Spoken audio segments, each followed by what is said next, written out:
Yo, what is up? I think I am live. Am I live? Is this working? Can you guys hear me out there?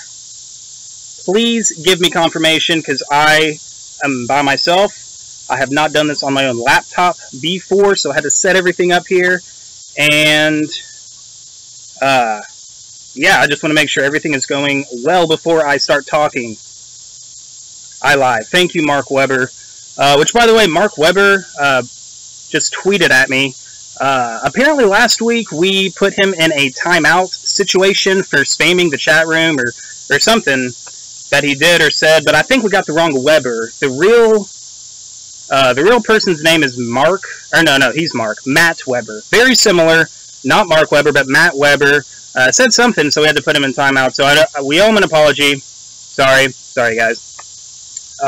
Got the wrong guy. So anyway, since I am by myself here, if you guys have noticed, this is not our regular studio, if you want to call it that. I am actually at Ma and Pa's house using their internet to stream this because I do not have internet right now at my apartment. Sorry for the wobbling. This table is very wobbly. So I'm going to do more of an abbreviated stream here. It's not going to, be super long or too in-depth. I just wanted to, have us get a video out there, because we're due for another video. We're always due for another video. So two quick things I just want to talk about here. As far as the NBA goes, I will discuss the Kyrie Irving wants a trade, apparently, which nobody really saw coming, which was kind of odd to see that. I'll throw up a graphic text here. I'm a little bit prepared, as you can see. Kyrie Irving wants a trade. Who would have thought? And then after that, I'll briefly go through the Titans' schedule, just kind of run through the games, get a little outlook. Me and Caleb and I might come out with another video later on and get more in depth with a preview of the entire season. Hopefully, we'll be able to do that. But anyway, let's talk about this Kyrie Irving thing. Wanting a trade out of nowhere. I'm not sure where his priorities are. I mean, I know, it's not too uncommon for a player to, want to be the best, want to be the most featured player on a team. Maybe he saw what Russell Westbrook did and all the attention and respect that he got, and he was like, yeah, I'll go out and average a triple-double next year, which is unlikely. But I don't know. I don't know where his priorities are. I don't understand that kind of mindset, especially for a guy like him who's playing with the best player in the world, and he's going to finals after finals after finals, competing for championships. And it's not like he's really a role player or anything like that. Like, that team needs Kyrie Irving. That Kyrie Irving is super valuable, super important to the Cavaliers. So, not really on the same wavelengths as Kyrie Irving.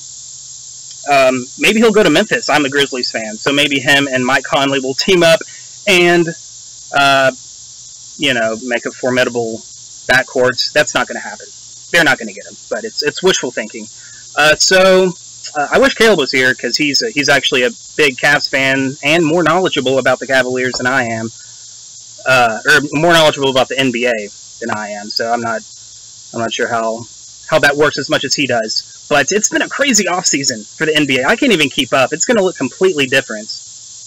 But I will say, I approve of this decision from Kyrie Irving based on the fact that he's a superstar in the league, and he's going to be going to another team that probably doesn't have a superstar, hopefully. So we're distributing the power around the league, which I like. It's like the opposite of what Kevin Durant did. He went to a team with the most superstars, and now Kyrie Irving's like, I want to do my own thing. So I'm all about that. I wish all superstar players had that kind of mindset, because if every single team had a superstar player, that would be awesome. I think the competition would be much better if we had like 10 NBA teams that all finished with records of between 45 and 55 wins. I think that would be great. I think lots of rivalries would get started because of that. Competition would be great.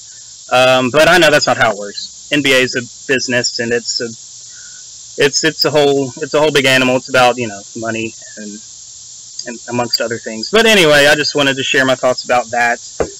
Go Kyrie. Do your thing, I guess. don't play with the best player in the world and go win 30 games next year, and be the best player on your team if that's what you want. So more power to you. Cool. Okay.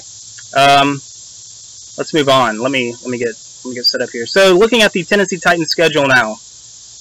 I know there's been a lot of videos out there, a lot of people talking about the Titans, hyping us up. I've seen some predictions online from some websites saying that we're going to go 13-3, 12-4. Like, that's ridiculous. That's too much. That's too much hype. I can't handle that. We need to put the brakes on a little bit.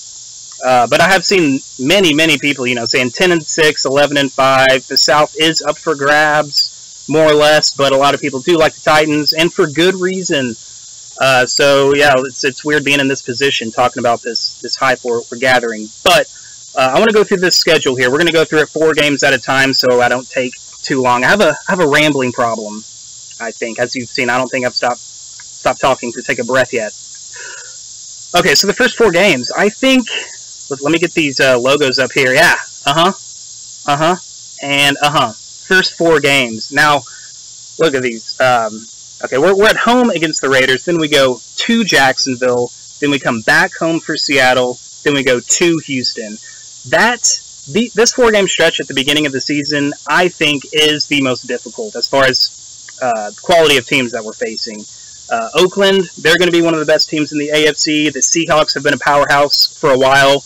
Slightly dropping off a little bit. They went from winning their division to being a wild card, but they're still making the playoffs. Like every single year. So they're going to be a tough team. And then, of course, let's see, where am I? Okay, so those are our 2 home games. The lucky break here is that of these 4 games, the 2 hardest teams on this 4-game stretch, we get to play at home. So that's a good advantage. The schedule makers did us a favor with that. But yeah, the opening game of the season, Oakland, going to be a tough one. A lot of people think the Titans in Oakland are primed to take the next step.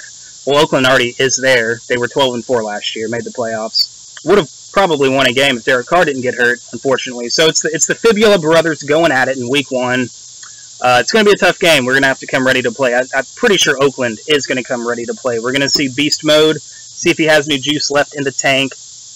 But anyway, so after that we go to Jacksonville, which is weird how that worked out, because the last away game we played, we got our hearts torn out, and Mariota broke his fibula. So hopefully we have better fortune this time. I hope we don't get any flashbacks whenever we get there, and we're like, oh man, this is where the season fell apart last year.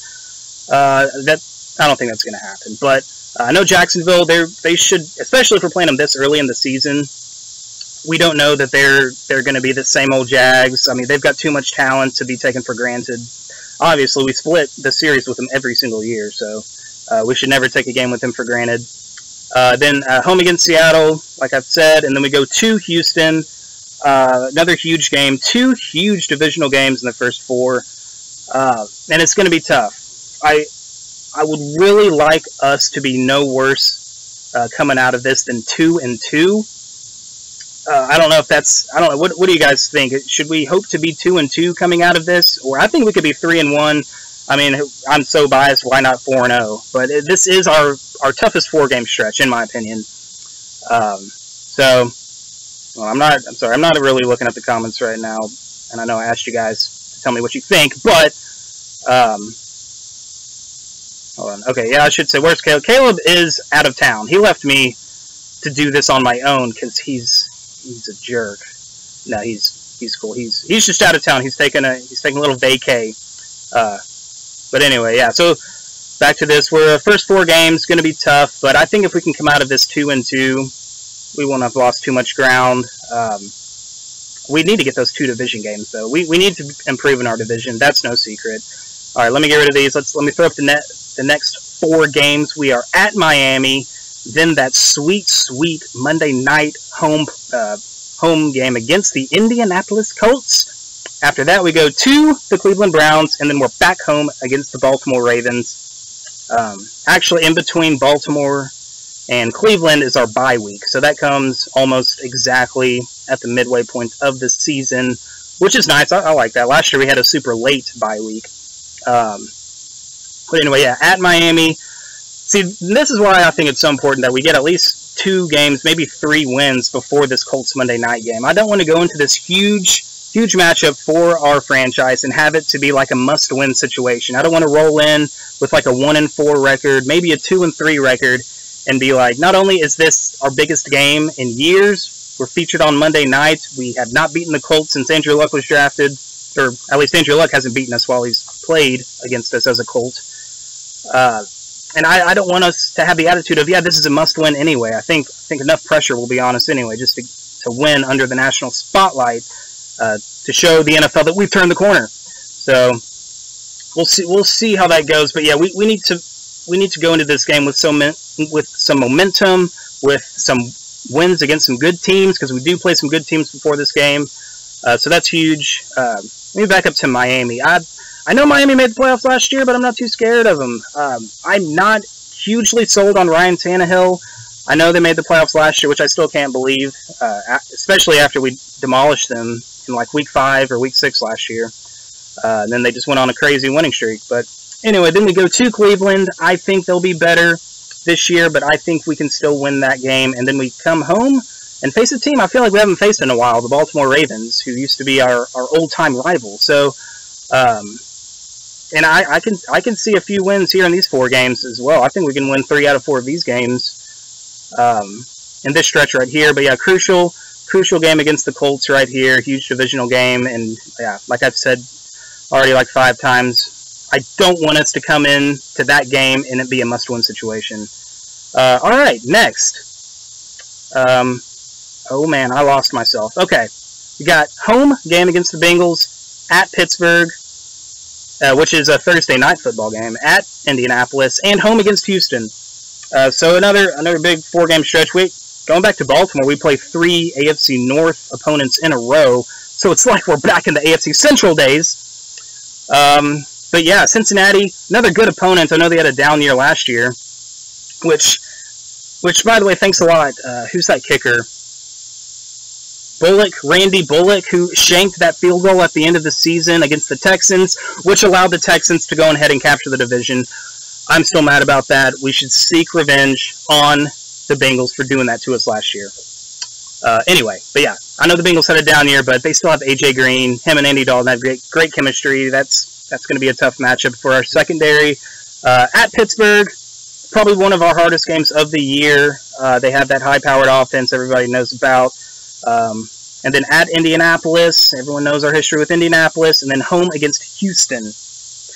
I feel like we played our 2 Houston games sooner than usual. I feel like we usually play our last Houston game like one of the last 2 weeks of the season. So we're already getting our series with Houston wrapped up. So yeah, a good huge back-to-back games against divisional opponents there, and then we get into our final 4-game stretch of the season.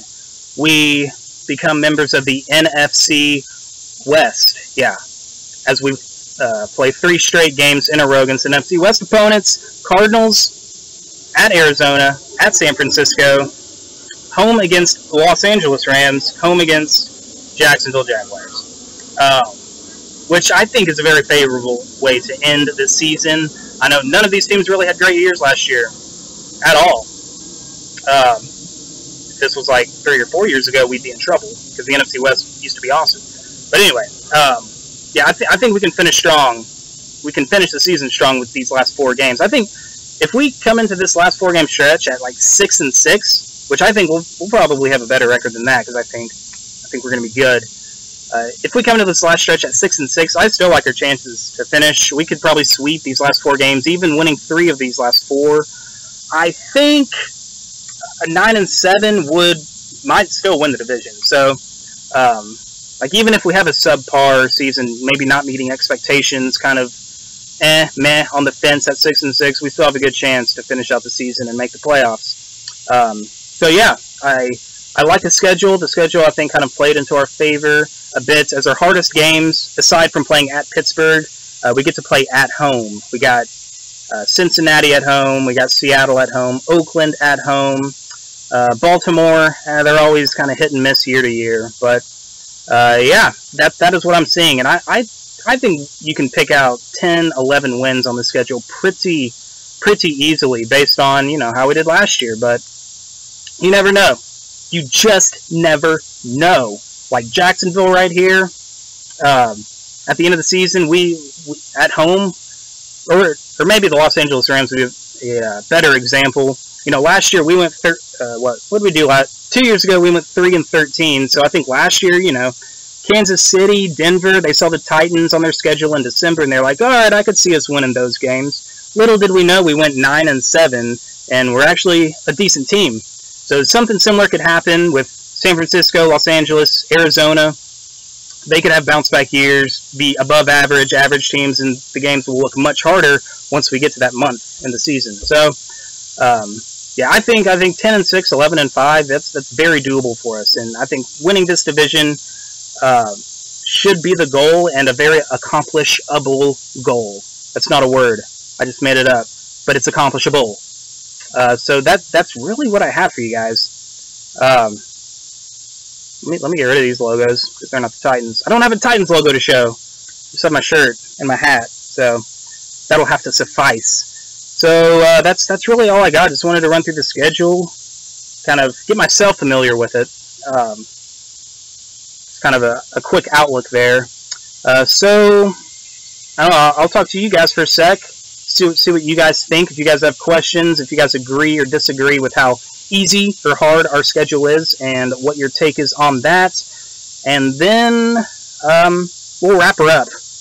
We'll wrap her up big time. So, Le Hairline says 11-5 at worst. That's some pretty. I like that attitude. I like the optimism for sure. So yeah, I'm on board with that. If it's 11-5 and that's the worst we did, then I'll take it. What else do we have? 6-2 is that's a Lehair again. Let me scroll up. Let me get up here. Memphis to bring in someone could. Mike Conley can't do it by himself. Agreed. Caleb would agree with you on that. Soldier Boy said Memphis needed to bring in someone, but couldn't do it. Mike Conley can't do it by himself. Yeah. Need to replace Zebo, who got older, and Vince Carter, who's the oldest, I think, in the league. Ryan Barnes, Raiders is a loss. You don't know that, Ryan Barnes. Come on, man. What if... I don't know. They could always take a step back, and I think, I don't know, the pessimism.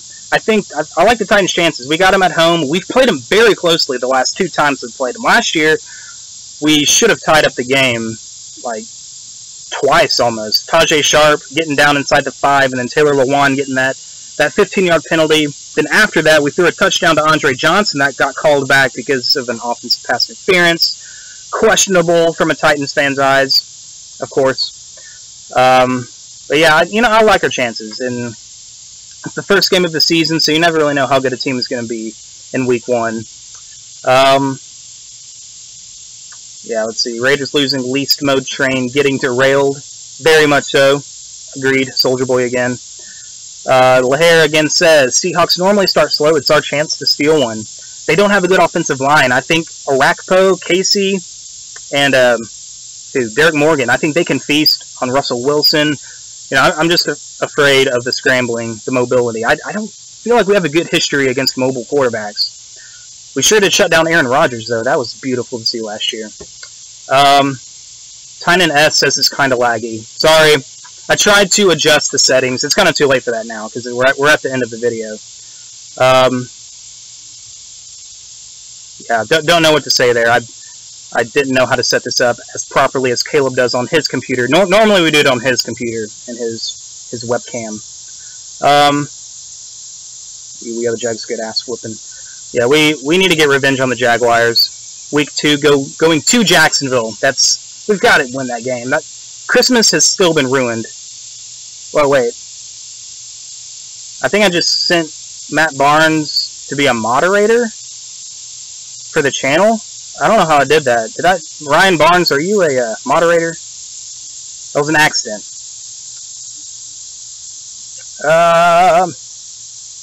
Marshawn Lynch hasn't played in a year and a half. No telling what you're getting with him. Totally agree. Chris Sharp. Don't know what we're getting with Beast Mode. He kind of had a down year last year, or 2 years ago. This last year with the Seahawks. and then he took a year off. Maybe that was what he needed, or maybe that'll just make him, you know, it'll take more time for him to get back caught up to NFL speed. La Hairline. Thoughts on Sports Illustrated rating Mariota the 20th best QB? Oh man, Sports Illustrated. I feel like they're underrating him for sure. I think Mariota's on pace to be a top 10 quarterback in the NFL. I think if he stays healthy, he'll make a Pro Bowl. He was kind of close to being in the discussion of MVP. Didn't quite work out that way, but I think this year he can inch more closer to that discussion, and maybe even have his name brought up when MVPs are being talked about in November and early December. I'm not saying he's going to win the MVP, but I think he could be in the talks. I think he's primed and set up to have a fantastic year. Definitely better than the 20th best quarterback. That seems a little ridiculous. Thoughts on USA Today? Maybe that's what I saw. Marcus Mariota, hashtag Mariota, hashtag Pro Bowl 2016.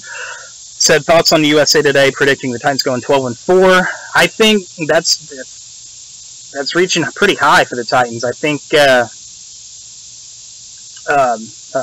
think I might be running out of battery here.